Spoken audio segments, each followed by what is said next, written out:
Já passo a palavra para o representante da Defensoria Pública do Estado do Mato Grosso do Sul, Dr. Eduardo Cavicchioli Mondoni, que terá até 1h30 para suas considerações iniciais. Doutor, está com a palavra. Boa tarde, doutor Rodrigo. Iniciarei falando aqui, depois me deslocarei ali para a frente dos jurados, mas é com grande satisfação que retorno aqui para esse que realmente é o meu último júri do ano, o penúltimo da sessão. O último será realizado pelo colega Dr. Danilo. Estou aqui com todo prazer, hoje até espiritualmente um pouco mais... qual seria a boa palavra? A gente acaba aceitando a situação, conformado, não é? No início a gente fica indignado com nós mesmos, às vezes por acidentes, mas enfim. Aí à medida que o tempo passa, o ser humano vai se adaptando e se conformando. Hoje já faço um júri achei a palavra mais adequada, com o humor melhorado. Mas então é com grande prazer que encerro aqui o ano na atuação do plenário do Tribunal do Júri. Hoje, sempre um prazer trabalhar com o Dr. Etéocles. Às vezes, temos a oportunidade de trabalhar juntos nas audiências da terceira vara criminal, que também são mais técnicas, né, Dr. Etéocles? Então, é com grande satisfação que nós o recebemos aqui no plenário do Tribunal do Júri. Retribuo aqui os cumprimentos, da forma aí com que o senhor diz que estou aqui sendo um herói. Só posso dizer, o senhor é simpaticíssimo, não é para tanto. Tenho aqui um pós-operatório, mas é relativamente simples. Então, agradeço os cumprimentos, mas estou aqui com todo prazer para desempenhar a defesa no Tribunal do Júri. A defesa no Tribunal do Júri que possui peculiaridades, muitas vezes difícil, mas enfim, obrigado, doutor Etéocles, pelas saudações. Por favor, retorne sempre aqui para atuar com a gente no Tribunal do Júri, é sempre um prazer. Doutor Rodrigo já teve a oportunidade de saudá-lo. Ficamos felizes, obviamente, um cumprimento ao doutor Luciano, titular do Tribunal do Júri, mas é sempre um prazer participar com outros promotores de justiça, o que, de certa forma, areja a instituição e dá ares e dá fôlegos novos. Então, doutor Etéocles, muito boa tarde. Serventuários da Justiça, Karina, estagiários, senhoras e senhores jurados e pessoas que eventualmente assistem pelo YouTube, muito boa tarde. E para finalizar os cumprimentos, inclusive diz muito respeito ao caso concreto, que se trata de um feminicídio, quero fazer aqui um cumprimento especial à minha esposa. Verão aqui as senhoras, os senhores, que estou com um ferimento nos pés, uma pequena cirurgia de recomposição dos tendões, mas enfim, a realidade é que eu me encontro com dificuldade de locomoção. Pode parecer engraçado, mas para colocar essa calça hoje foi uma atividade dificílima, porque o pé não pode mexer, a calça não entra com a bota. Então, alguém precisa segurar o meu pé, eu preciso colocar a perna num ângulo que o pé não mexa. E esse é um pequeno exemplo. E quem colocou a calça em mim foi a minha esposa. Então, inclusive, esse é o tema de hoje. Então, eu quero prestar um cumprimento especial às mulheres, em especial à minha esposa. E por final, ao acusado e todos os demais ouvintes do YouTube. Agora eu só peço o favor, Karina, de me ajudar a deslocar ali com 2 cadeiras e o tripé para o microfone. Vou usar esse vídeo aqui, doutor. Quando o advogado pedir adiamento, alguma coisa, tem defensor público aqui que mesmo operado está fazendo júri, e não só um, é o segundo que você está fazendo, né, doutor? O falou, poderia muito mais fácil pedir uma licença, uma coisa, só está aqui nas atribuições, sabe, assim, da ciência das suas responsabilidades. E mesmo assim, com a dificuldade de locomoção, o doutor Etéocles vai ver, realmente o brilhantismo oratório do senhor continua a mesma. Perfeito. Bom, senhoras e senhores, o senhor que ainda não teve a oportunidade de participar de um plenário do júri, o restante já teve. o que é um julgamento? O doutor Etéocles já explicou. O tribunal do júri, na verdade, tem uma peculiaridade, se desenvolve em 3 fases. Como é que um processo criminal se desenvolve normalmente? Em 2 fases. Fases numa linguagem mais leiga, não é? Existe uma investigação, que é o inquérito policial. Toda infração penal é noticiada ao delegado de polícia e ele faz uma investigação, reúne um caderninho, hoje digital, né? Que se chama inquérito policial e remete isso ao Ministério Público. Então, imaginemos um caso diferente do que está aqui hoje. Imagine-se que alguém vai até a delegacia e diz que houve um furto. Ou mesmo, no caso do furto, imaginem que a polícia está andando pela cidade na madrugada, e isso acontece muito, senhoras e senhores, e visualiza alguém saindo com atitude suspeita de uma casa carregando um notebook, mais ou menos que pulando o muro. Isso acontece. A polícia o prende em flagrante. Isso é noticiado ao delegado de polícia. O delegado de polícia reúne os elementos e remete ao Ministério Público, hoje representado pelo Dr. Etéocles. O Ministério Público faz uma denúncia, que é aquela peça que o senhor oficial de justiça leu para os senhores. No caso de hoje, evidentemente, os senhores já acompanharam, foi noticiado ao delegado de polícia uma morte, a morte de uma mulher. O delegado aqui, e vejam aqui a questão, senhoras e senhores. Para quem já participou de outros julgamentos, o senhor que falou que nunca participou, mas pode imaginar, existem alguns processos em que há dúvidas sobre a autoria do crime. Imaginem um caso diverso. Imaginem que a polícia descobriu um cadáver na via pública, sem nenhuma informação adicional. Imagine. Então aí a polícia começa a investigar. Ela começa a puxar uma linha de investigação, por exemplo, quem era a pessoa, se possuía desafeto, procura se tem alguma câmera, roda na vizinhança, vê se tem informações de populares, enfim. A polícia vai colhendo um conjunto de elementos até que ela chega num suspeito. O suspeito, então, é conduzido para ser ouvido. Aí, imaginem que o suspeito negue categoricamente a prática do crime. Não fui eu, senhor delegado. Então, percebam como aí haverá um processo já que começa totalmente diferente do de hoje. No caso desse processo que o acusado apresenta uma negativa de autoria, as senhoras e os senhores vão ver aqui o promotor e o defensor com um debate totalmente diferente.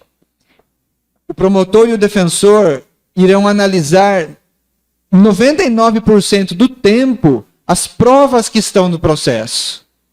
Então, por exemplo, o que acontece hoje? O mundo muda, né? O mundo evolui. Hoje existem muitas provas digitais, principalmente envolvendo as comunicações.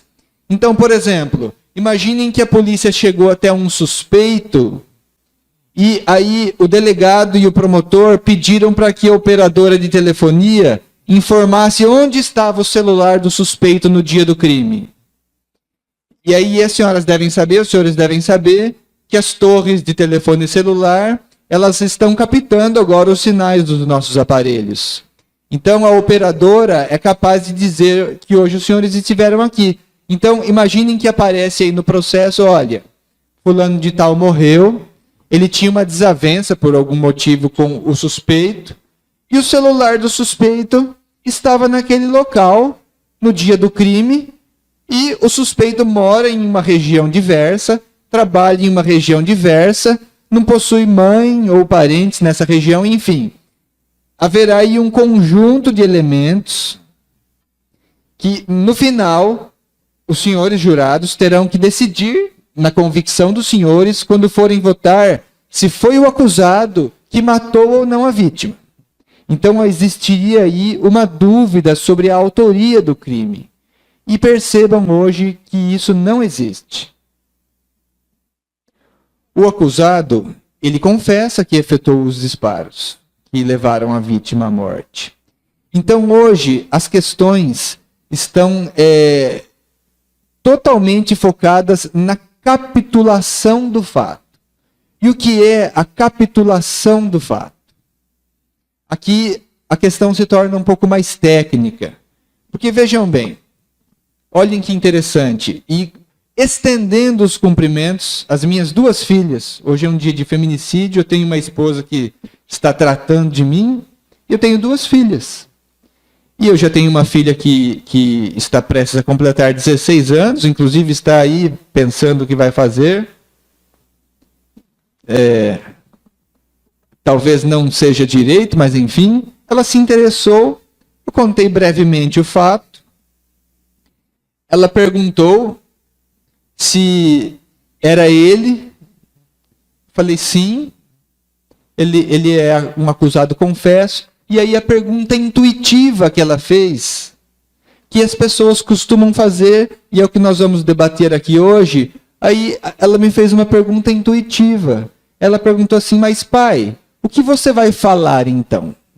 Pois é a pergunta que fica na cabeça das pessoas. Porque o direito é uma ciência que está, com os seus detalhes, além do que a gente costuma pensar na rua. Quando a gente vê as notícias, por exemplo, fulano de tal é acusado de tal delito, seja qual for o delito, tráfico, ou os crimes mais famosos que são noticiados, ou também crimes importantes e famosos sem envolver violência, que são os crimes contra a administração pública, envolvendo políticos. A legislação penal não é assim, simplesmente culpado ou inocente, cometeu ou não. A partir do momento que está provado que a pessoa cometeu o crime, existe a fase da definição exata da figura do crime praticado. Vamos começar com um exemplo diferente do furto, que eu comecei para falar da autoria delitiva, e vamos entrar aqui no nosso processo de hoje. Um furto pode ser um furto simples, ou um furto qualificado ou circunstanciado conforme as circunstâncias da hipótese em concreto. Então, imaginem, por exemplo, que o indivíduo simplesmente está andando pela rua e sorrateiramente passa na frente ali das lojas de departamentos ali e pega alguma coisa que está de mostruário e sai correndo. Subtração, subtraiu, é um furto. Agora imaginem uma hipótese diversa, que o indivíduo ele entra na casa da pessoa arrombando todas as janelas. Esse também é furto. Porém é um furto com a qualificadora de arrombamento. Hipótese diversa. Imaginem um crime, por exemplo, sexual, infelizmente acontece. Imaginem as mulheres aqui conseguem imaginar isso com maior dureza, né? Assim, com maior sentimento de repugnância. Mas todo mundo pode imaginar isso com enorme sentimento de repugnância. O crime sexual em si já é revoltante. Mas imaginem, então, o crime sexual praticado por uma criança pelo próprio pai. É um crime sexual com a pena muito maior. E ambos são estupro. Então, hoje nós estamos tratando disso nesse processo. Dr. Rodrigo, inclusive, quando ele for, o senhor que nunca foi jurado, funciona assim. Esse aqui já são os quesitos, já. Vejam que interessante. E eu vou seguir aqui a ordem para a gente entrar no tema do nosso julgamento. Vejam, o primeiro quesito ele tem uma redação longa, mas ele trata de uma questão muito simples. Pergunta se alguém morreu por disparos de arma de fogo. É evidente. Existe uma vítima submetida a exame. Vejam que já nesse primeiro quesito pode haver divergência. É possível, por exemplo, e existem processos aqui assim. Imaginem que sumiu uma pessoa, só que tem vários elementos mostrando que ela foi raptada por uma organização criminosa, torturada e morta, decapitada. Só que eles deram simplesmente fim no corpo. Não tem laudo de exame. Vejam que questão interessante. Antigamente, eu sou formado há mais de 20 anos, né? Não era comum esse tipo de crime, então os livros traziam outros exemplos de morte sem corpo, que era jogar alguém no mar, né? Também, né? Some o corpo. Hoje o mundo vai mudando e piorou nesse aspecto, né? Hoje existem muitos casos de homicídio sem corpo, quase 100% dos casos relacionados aos crimes cometidos por organizações criminosas.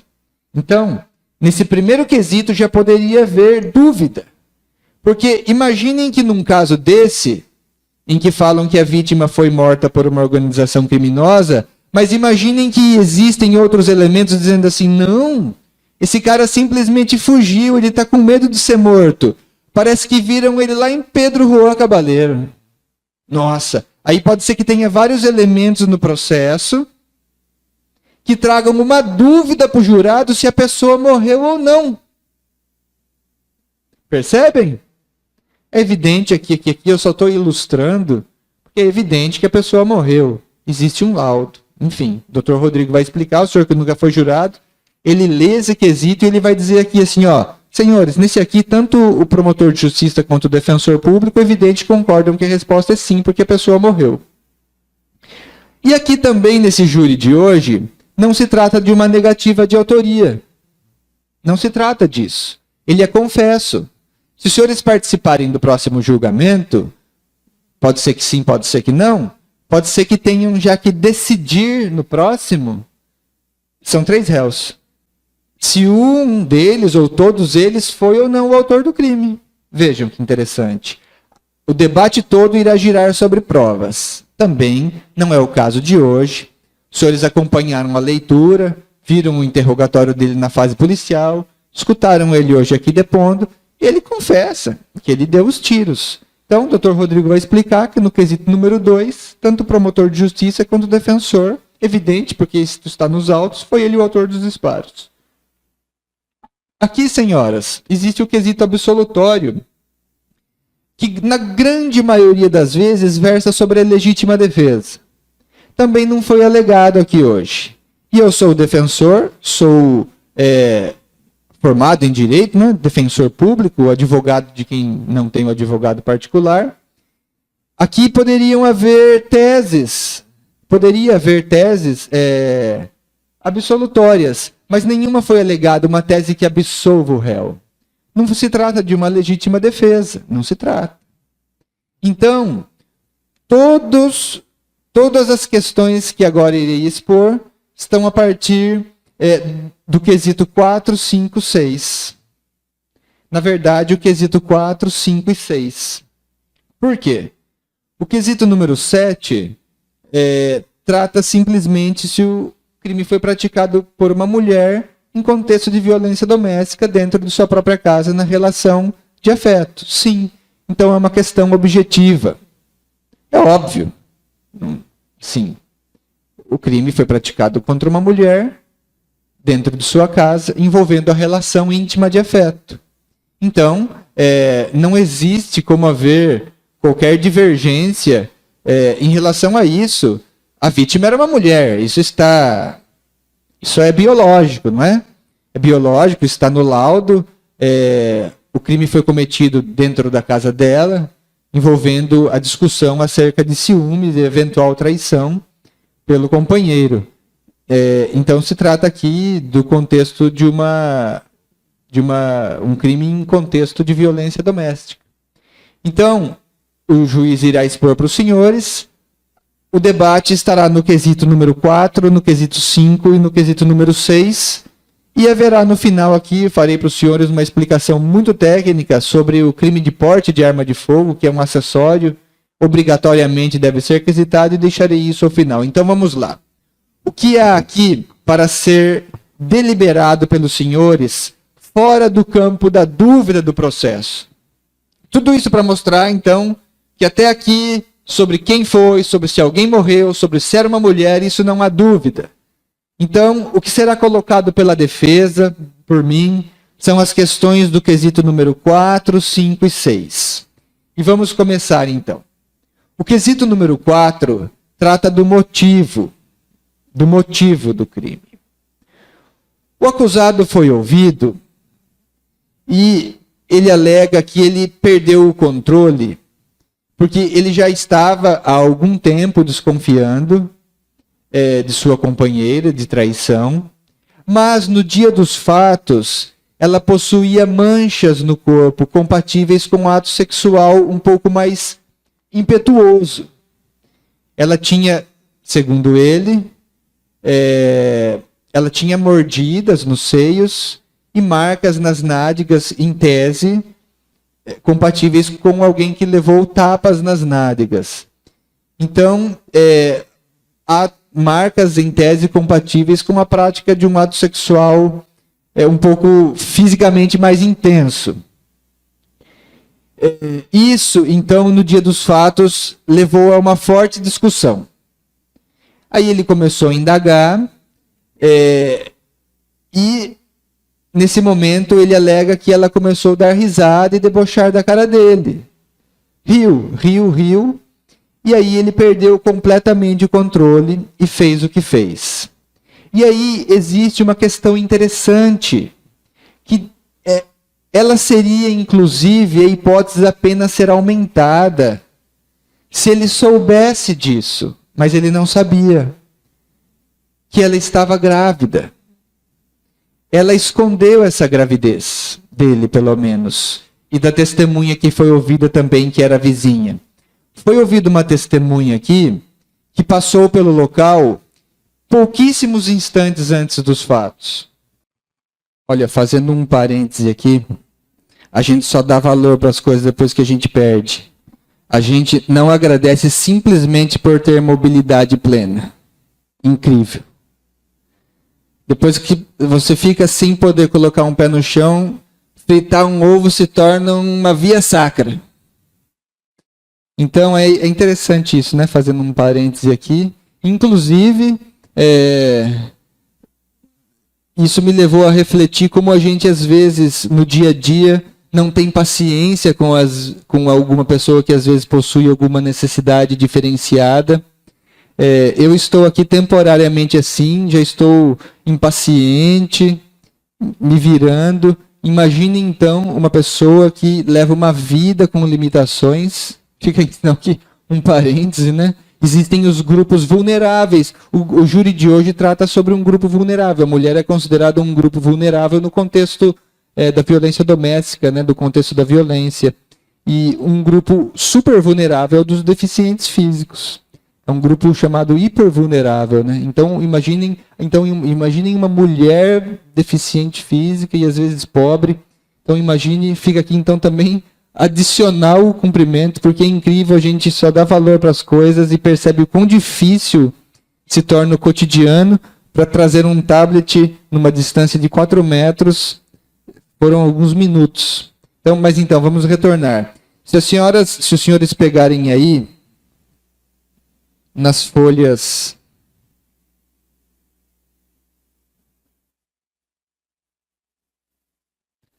56, a senhora chamada Luísa, ela presenciou o início da briga deles no dia dos fatos. Vejam rapidamente aqui.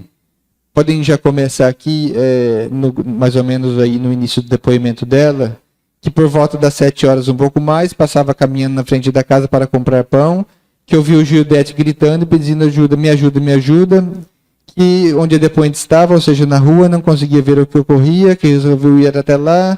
A depoente estava com seu filho Arthur, que tem 2 anos, que foi até a porta da casa, mas não tentou abrir, sendo que concluiu que Gildete pudesse estar tendo um desentendimento com o marido, que do lado de fora a depoente disse se acalmem, sendo que ouviu uma voz masculina dizer já estou calmo, e era Franklin, que não chegou a entrar na casa, não verificou se a porta estava trancada, disse apenas para eles não brigarem, se acalmarem, sendo que em nenhum momento Gildete chegou a dizer que Franklin estava na posse de uma arma de fogo e ameaçando atirar, que apenas disse me ajuda, que não chegou a pedir para abrir a porta, que achou que era uma discussão verbal entre o casal, tendo saído em seguida. Ficou poucos minutos, enfim, aí ela foi embora e acabou acontecendo aí o homicídio. Isso aqui é o que existe de testemunha no processo, que testemunha efetivamente a discussão que o casal teve no dia dos fatos. Houve essa discussão. Houve, efetivamente houve. Não foi um crime assim cometido aqui, e isso entra no segundo quesito que eu vou debater aqui, que se houve uma surpresa, que ele chegou e pegou ela de surpresa. Não houve isso. Houve uma discussão prévia tratando do ciúme. E aqui existe, de fato, uma terceira pessoa.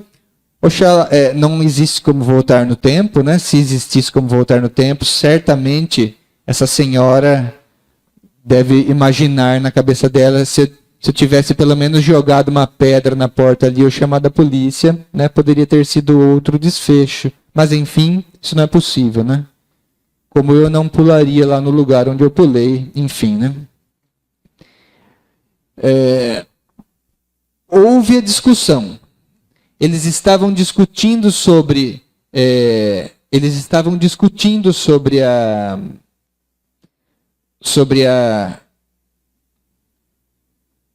suposta traição.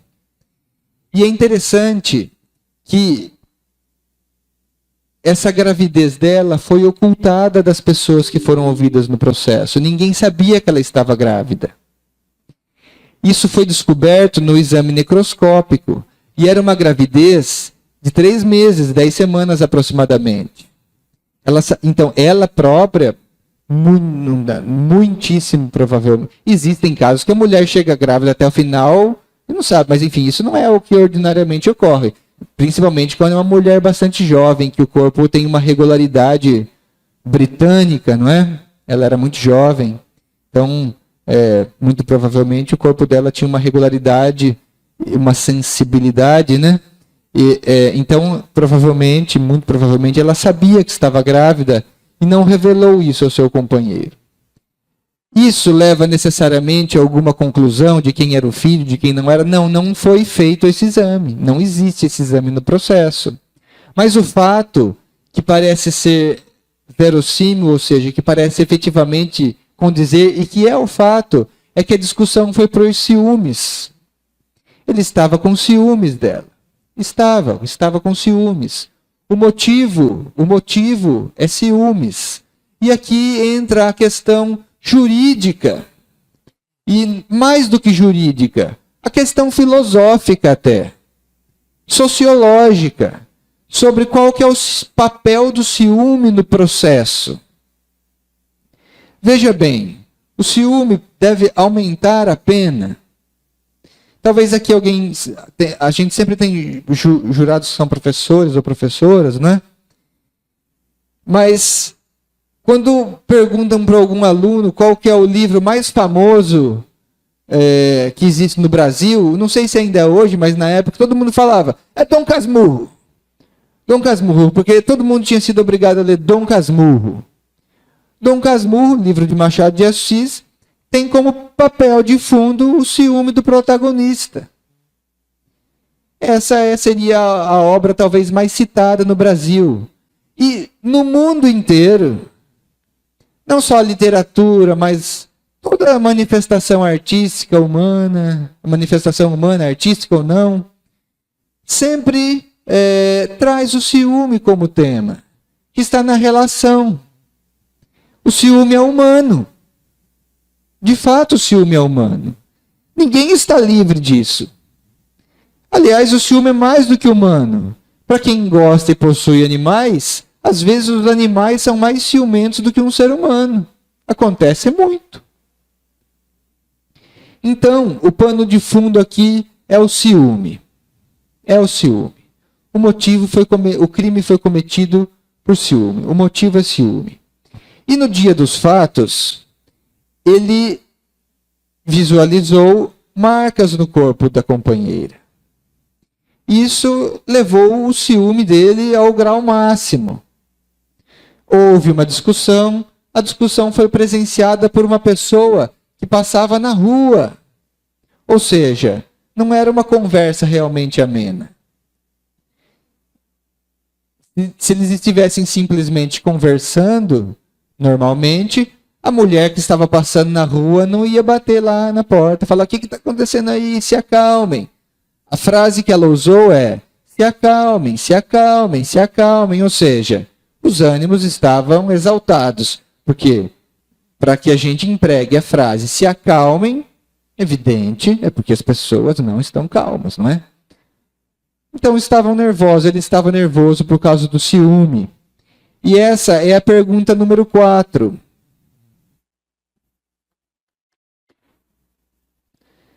A pergunta número 4 diz: se ele agiu sob domínio de violenta emoção, logo em seguida em justa provocação da vítima, que o teria traído.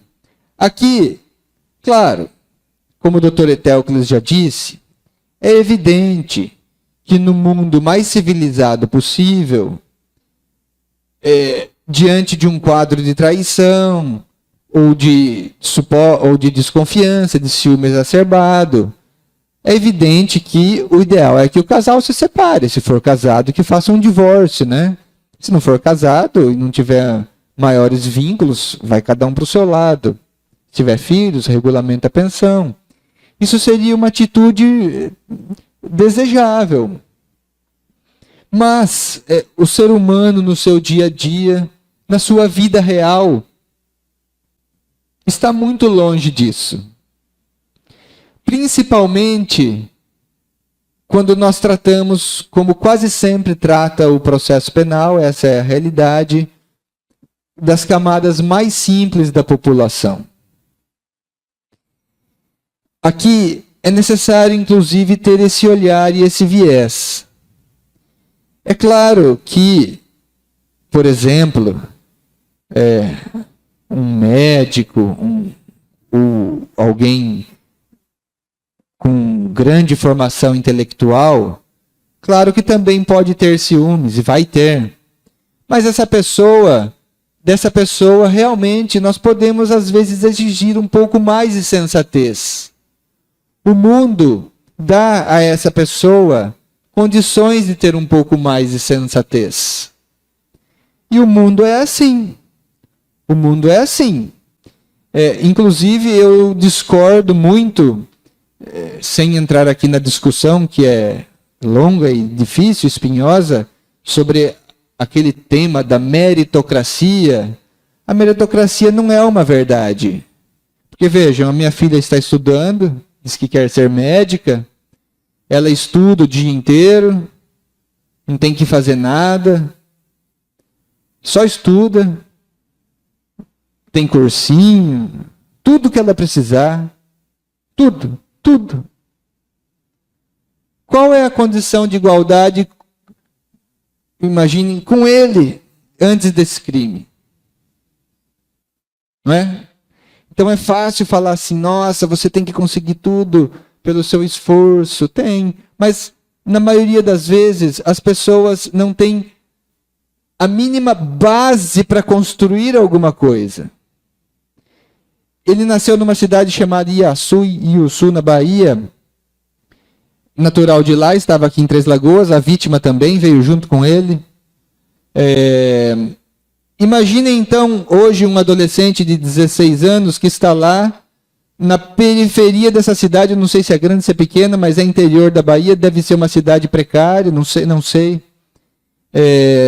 Mas existe aí justiça em falar em meritocracia para essa pessoa, a hora de prestar um vestibular de medicina lá na Unicamp? Ela não vai passar.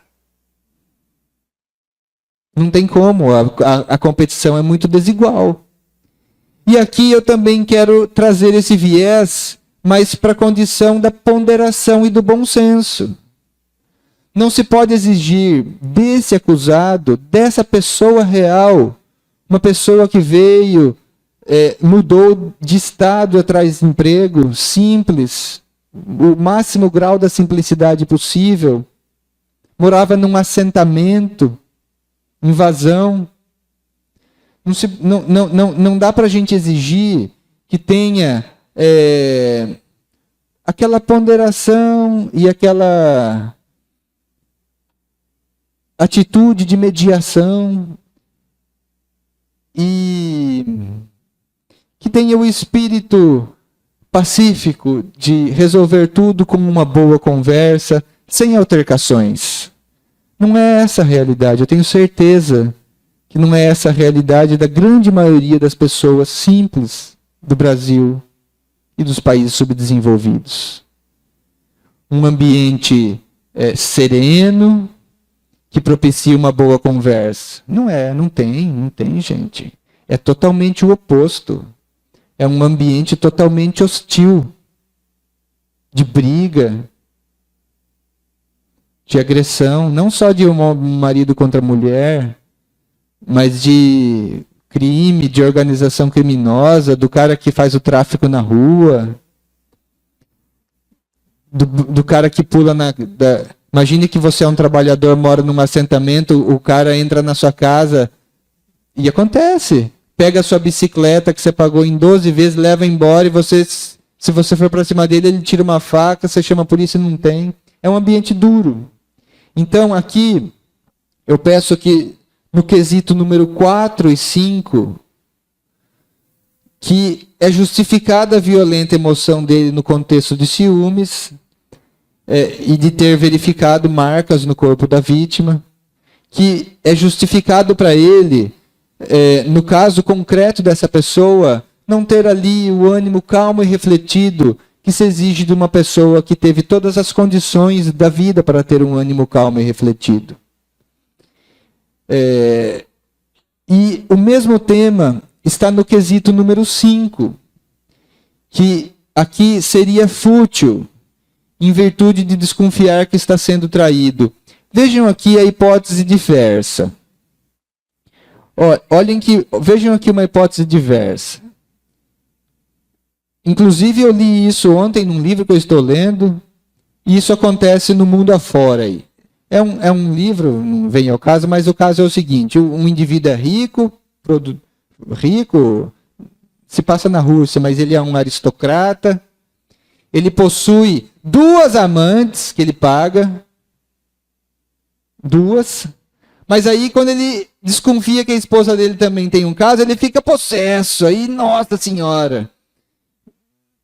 Então, vejam aí que situação. Um indivíduo da mais alta classe social na Rússia, né, antes da Revolução lá, que tinha o imperador, enfim.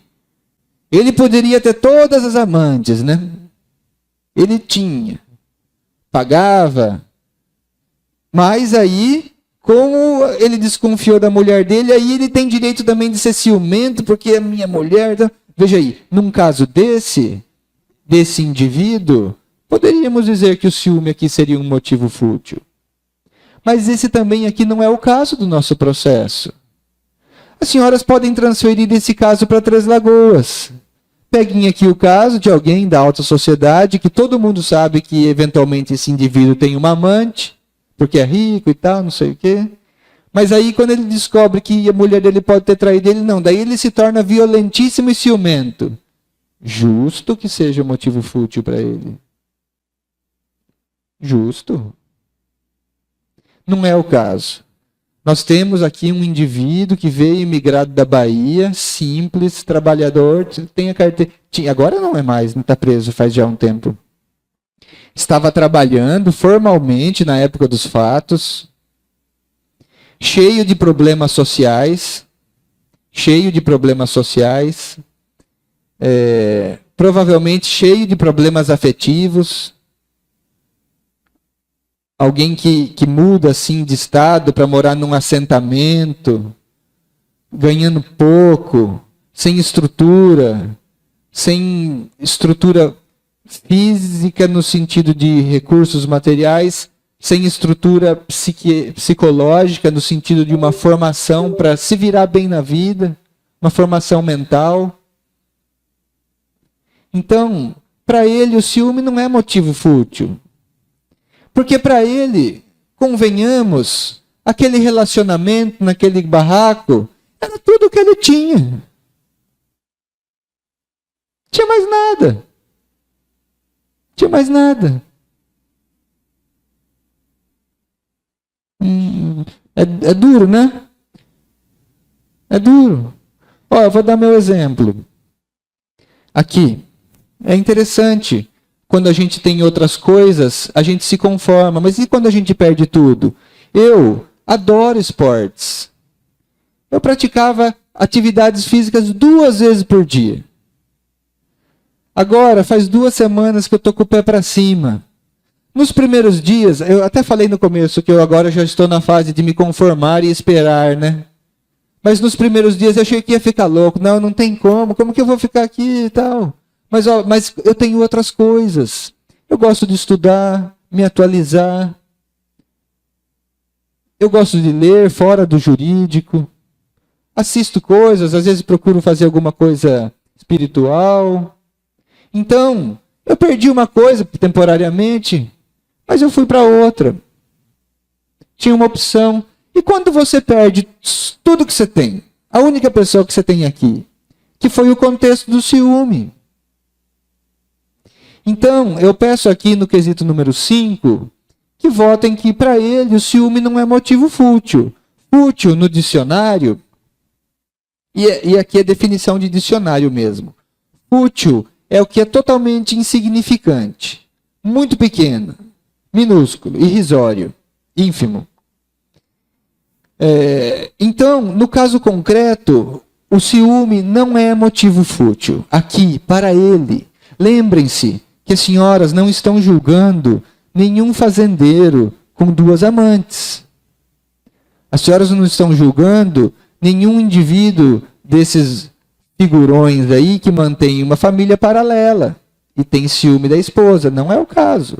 As senhoras estão julgando esse indivíduo concreto, vindo da Bahia com a companheira, que no contexto da discussão se viu totalmente dominado pelo ciúme. Para ele, aquilo envolvia a essência da vida dele, tudo que ele é.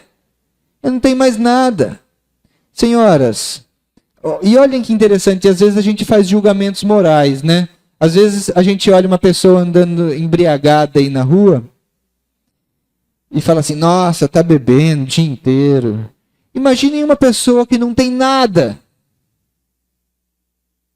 Por isso que é bom a gente não ficar criticando e julgando, né? É interessante isso. Quando a pessoa não tem nada, ela procura outras coisas. Se a pessoa tem uma vida vazia, sem nada, ela procura. E ela, às vezes, infelizmente, cai nesse tipo de coisa, nesses exemplos que a gente vê.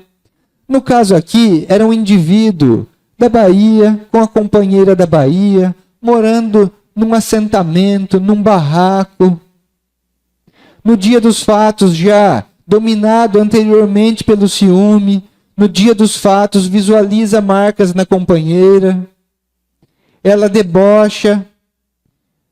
Importante lembrar, a gravidez era desconhecida dele. Assim, em tese, quando uma mulher descobre uma gravidez em situações normais, talvez, não sei, né? Eu não sou mulher, agora eu estou falando, né? Só que eu estou tentando imaginar. Ela vai comunicar essa questão, eu imagino, seja companheira ou para a mãe. Eu imagino que não haja outras pessoas, que é para o pai do filho. E ele não foi comunicado da gravidez. Não foi. Tanto é que se fosse, o crime seria agravado, mas ele não foi. Então isso deve entrar no contexto. Ele estava tomado de ciúme. E o ciúme não é motivo fútil. Assim, só para ilustrar, já estamos chegando no final.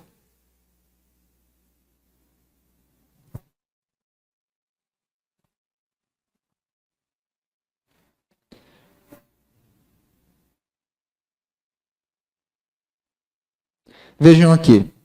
Jurisprudência são entendimentos dos tribunais, né? Tem um monte, eu vou ler uma aqui só para ilustrar, porque segue mais ou menos no mesmo...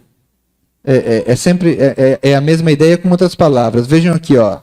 Homicídio, motivo fútil. Ciúme não configura motivo fútil. Afastamento da qualificadora. O ciúme é um motivo egoístico na essência, próprio do agente, mas profundo e arrebatador, não configurando futilidade. Futilidade é o que é mínimo. Se o sentimento é profundo e arrebatador, é porque ele domina a pessoa. Domina. O ciúme domina. O Dom Casmurro lá, inclusive esse é um livro discutido até hoje, as pessoas ficam discutindo lá se ela traiu ou não, né, o Dom Casmurro. Mas vejam que interessante, Casmurro não é um nome, é um adjetivo. Casmurro é pessoa fechada, emburrada, de mau humor, isso é Casmurro. Ele ficou Dom Casmurro por causa do sentimento de ciúme. E não é spoiler do livro, né? É o título do livro, né? Quem não leu deve ler, né? Faz parte deveria ser obrigatório para todo brasileiro. Enfim, o ciúme não é motivo fútil. O ciúme, boas palavras do Tribunal de Justiça. Sentimento profundo e arrebatador. Então, no quesito número 5, está assim indagado aqui. O crime foi em razão de motivo fútil, minúsculo, em virtude da vítima desconfiar que estava sendo traído, estar com ciúme? Não, isso não é fútil. Aqui, vejam, ele estava com ciúme, sim, mas a pergunta é se é crime fútil. Por isso o doutor Rodrigo, juiz, vai explicar aqui, no quesito número 5, pergunta se é motivo fútil.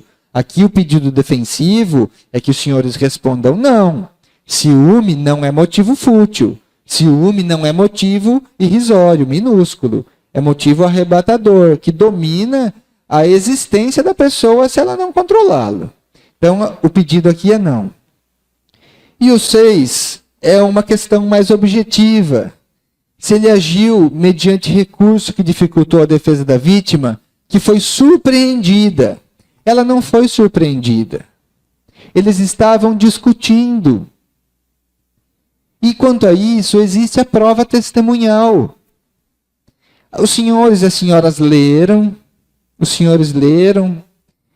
a mulher que estava indo comprar pão com seu filho de 2 anos e, infelizmente, interrompeu a sua ação quando falou com o casal, se tivesse talvez entrado, né?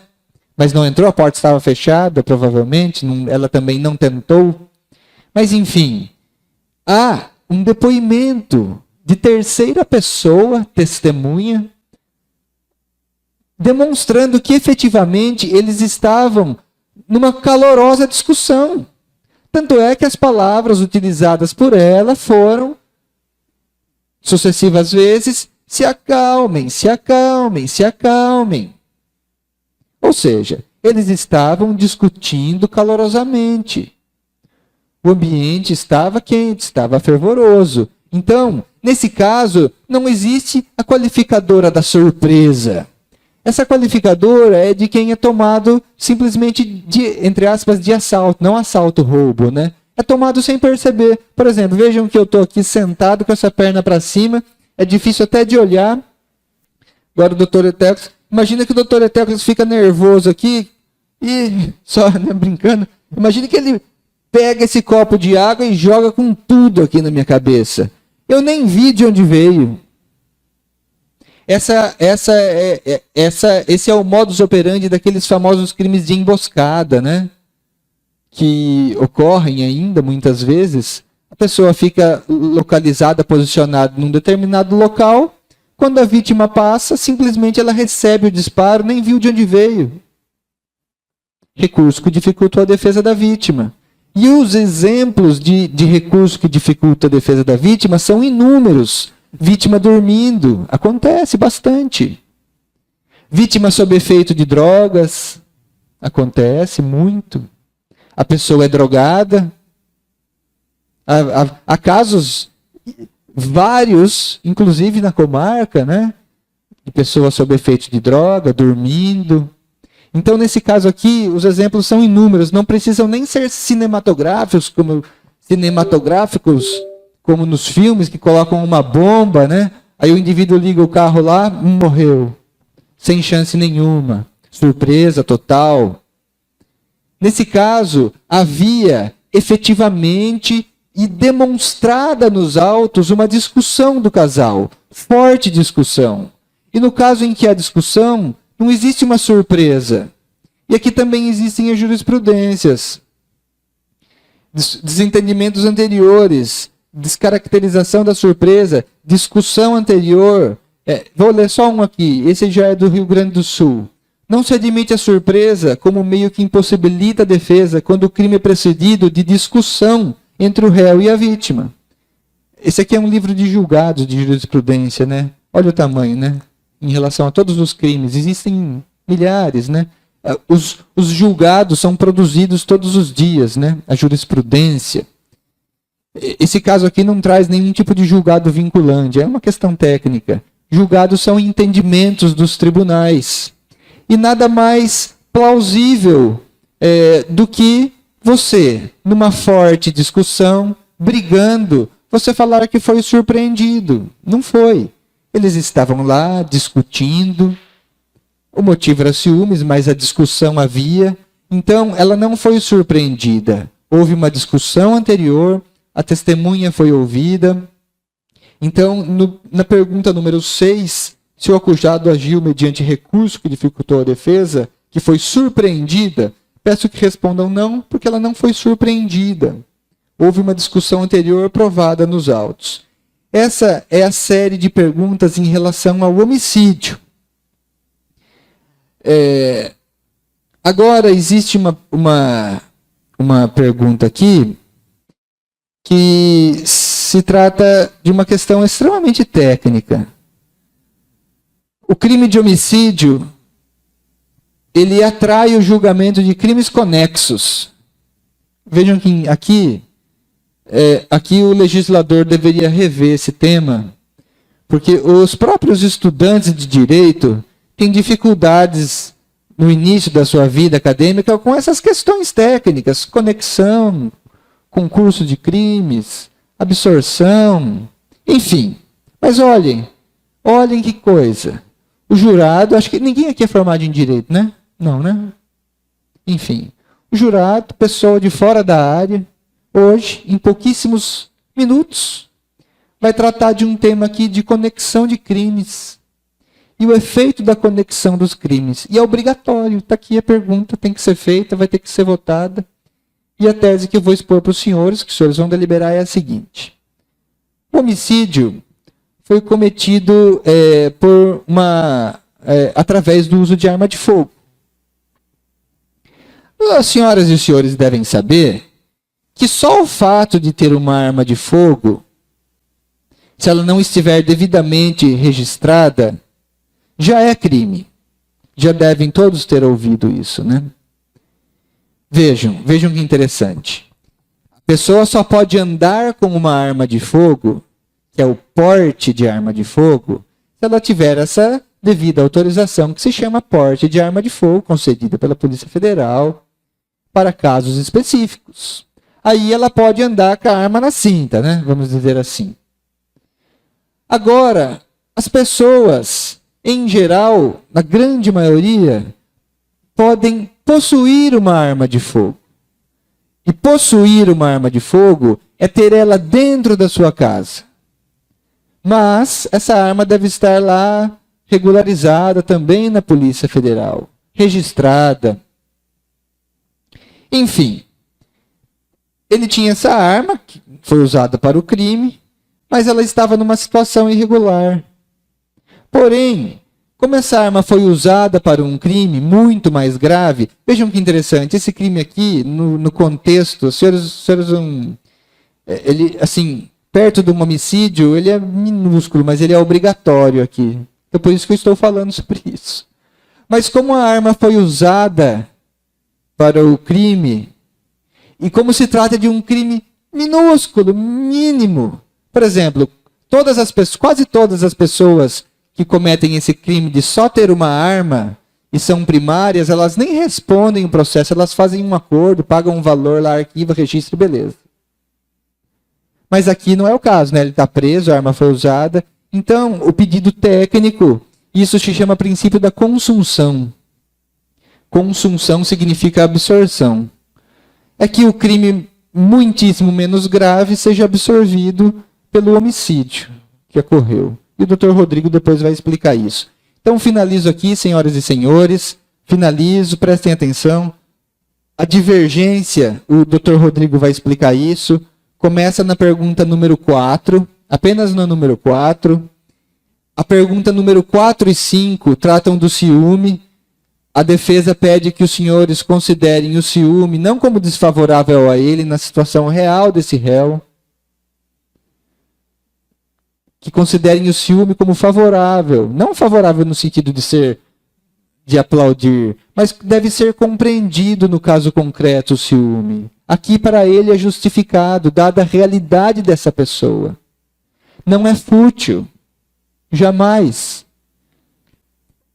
Nas palavras do Tribunal de Justiça, é profundo e arrebatador. E finalizando, a pergunta número 6 fala se houve surpresa. Aí é uma questão mesmo da prova. A própria testemunha fala que eles estavam envolvidos em calorosa discussão. Então não houve surpresa.